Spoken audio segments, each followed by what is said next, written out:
È arrivato un momento molto difficile di questa puntata, che sarà una puntata che vi vedrà poi tutti andare verso la finale, ma qui c'è la prima busta con l'esito del televoto.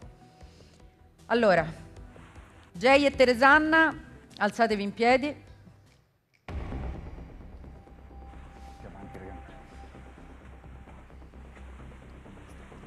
Eccoli qua.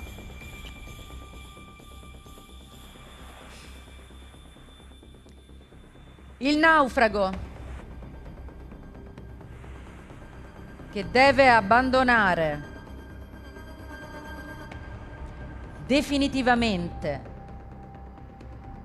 l'isola dei famosi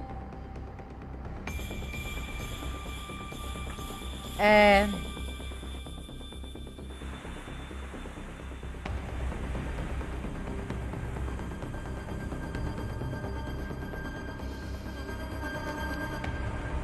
Teresanna.